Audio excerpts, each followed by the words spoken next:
જોઈએ અગત્યના સમાચાર।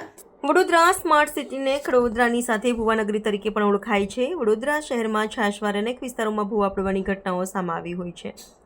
ત્યારે કારેલીબાગ પાણીની ટાંકી હાથીખાના રોડ ખાતે 7 ફૂટનો ભૂવો પડતા સામાજિક કાર્યકર્તા અતુલ ગામેચીએ તંત્ર પર આકરા પ્રહારો કર્યા।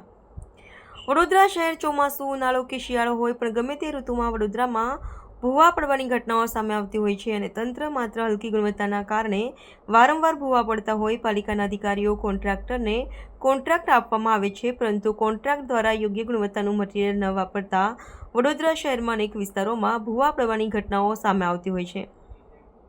ત્યારે વડોદરા શહેર હાથીખાના રોડ ખાતે વધુ એક ભૂવો પડ્યો। આ ભૂવો 7 ફૂટ જેટલો પહોળો જોવા મળ્યો હતો। આ રોડ ટ્રાફિકના ધમધમતો હોય છે। તંત્રની બેદરકારીના કારણે વારંવાર વડોદરા શહેરમાં ભૂવા પડવાની ઘટનાઓ બનતી હોય છે। ત્યારે સામાજિક કાર્યકર્તા અતુલ ગામેચીએ તંત્ર પર આકરા પ્રહારો કર્યા હતા।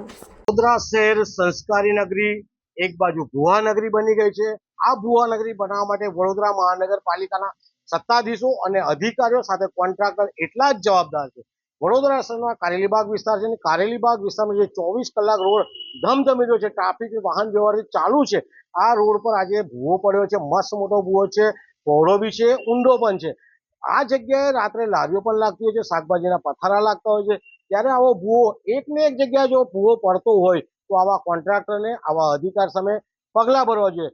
સાથે સાથે આ રોડ જ્યારે ચાલુ છે અને ભૂવો પડી રહ્યો છે, બેરિકેડ લગાવીને અધિકારીઓ પણ નીકળી ગયા છે। અમારી વડોદરા શહેરના કમિશનર સાહેબ પાસે એક જ માંગ છે, એક ને એક જગ્યાએ જો વારંવાર ભૂવા પડતા હોય તો આવા કોન્ટ્રાક્ટરો અને આવા અધિકારીઓ સામે તાત્કાલિક પગલાં ભરે અને તાત્કાલિક સસ્પેન્ડ યા તો ડિસમિસ કરે તેવી અમારી માંગ છે।